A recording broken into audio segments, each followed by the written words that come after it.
Who are they talking about when they talk about the corporate elites, and why are they so mad? And why do they feel that they haven't done anything? Because if you talk about the things the Democrats have done over the past 20 years, it's only been to help us. So Right. I really want to understand how that just gets used all the time. Well, that's what they are very good at. Like I said, they are very good at coming up with names and labels and terminology and just demonizing people like that. How do It's you like the combat it? How do you combat it? That's what.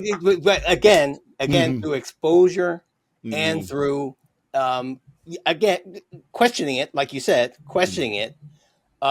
But going on and saying, if you're a person who that label's used against, like for instance, Trump mhm. loves to call people radical left. Yeah, So the and so radical. from Yeah, the he loves radical that. left, Yeah, yeah, yeah, radical left. yeah. Well, some of these people are pretty moderate that he likes to call radical. There, you become radical when you disagree with him. Then you're Mm. radical left, Right, and so they need to like start defining terms and start challenging these terms that they're using. I agree right, with you because right. um, that's part of the whole problem is that they are very good at repeating phrases and repeating things and getting people to all of a sudden associate something negative with a group Hmm. that Hmm. is unfounded. It's like, and you may agree, it sounds like you probably do, that a lot of times the Democrats kind of like give the GOP no talking points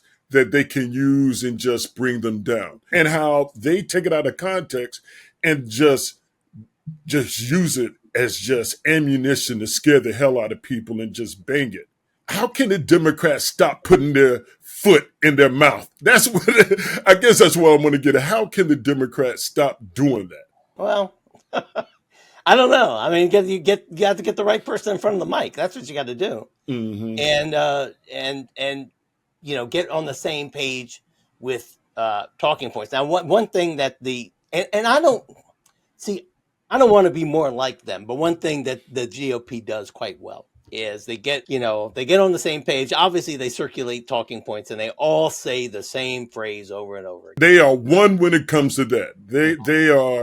They seem to keep their crap and their discord behind closed doors, keep it in the house, but out front they're all saying the same thing. Right, right, and I don't think that's necessarily healthy for the Mm-hmm. for the for the for the democracy for society. So I don't want to say, well, the Democrats need to do that. However, they do need to get on the same page with certain things and certain phrases and learn how to respond to certain questions in a Mm-hmm. like manner, Yeah.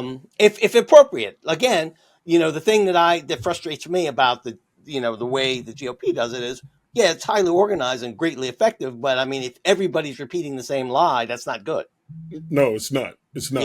And so Yeah. I would not encourage the Democrats to start putting forward something that's, even if it's an exaggeration or it's not completely true or it's a half truth, that's not good. So I don't Mm-hmm. want to say we should do that. But um, one of the problems or one of the challenges of the Democratic Party is that, as they say, it's a big tent. Yeah, it is. You got a lot of, it's a diverse group of people, and the point of view uh, of a gay Latino is going to be a lot different than a working class white Southern dude who's a Democrat. Yeah, that's true. That is really true. Now we have seen a lot happening at these GOP town halls. And over the past week, you've seen people at these town halls really ticked off. You now have people saying, when are you going to impeach him? I've seen 4 or 5 situations where that's coming up. And you also have these GOP that are doing the town hall, but they're just going there delivering those talking points Mhm. and not asking and not taking questions Mhm. and just leaving. Mhm. Do you think this particular chink in the armor is something that can really start to help us change the tide and possibly get that guy out of there? It might. I'm not. I don't. Those things don't excite me too much. I mean, they if it does happen organically like that, then great. Mm-hmm. But these people talking about impeachment and or what are you going to do with everything when the rubber hits the road. We see what happened in the Right. House. You can talk all day long. In the House, they passed that bill. They passed that big beautiful bill, which is BS. But they passed it only by one vote, They and passed it. now you have a lot of the senators. Now I think what the GOP senators are going to do, they're going to take out the crap like the provision. They may change the amount of the cut on Medicaid. Like Yeah, instead of 800 billion, they may send it down to 400 yeah, billion. Either way, yeah. it's still going to hurt. And so, Look, I mean, that's what's going to happen. That's what's going to right, happen. Look, yeah, the congressmen have to vote. They're almost campaigning from the day they take their oath because they're only 2-year terms. Okay, hmm so right, they right, are so vulnerable that they're just going to cave to whatever Trump says. The people that didn't vote for that bill have been in the that are Republican have been in the House for a minute, so they're not like as worried as say somebody who's just a 1 or 2 term person. A 1 or 2 term or even 3 term GOP congressperson is going to vote for Trump, the right. Trump way for that bill. When it gets to, it's going to pass. It's going to pass when it goes to the Senate. Trump doesn't care about those cuts. Let's get Mm, that. Let's get that straight already. That whole mm, Doge thing was a fiasco. He did that because I believe he did that because Musk wanted, was saying that there needs to be a cut on spending, and Musk that was his priority because Musk just doesn't like giving anything to help anybody out because he's an apartheid South mm, African. He mm. would rather have, in South Africa they have the literal across the tracks. He Right. likes to have he likes to have the rich side of town and the Mm. po side of town. Yeah, real Poe. Yeah, Yeah, yeah, and so yeah. he doesn't give a damn. He doesn't care Yep, about that.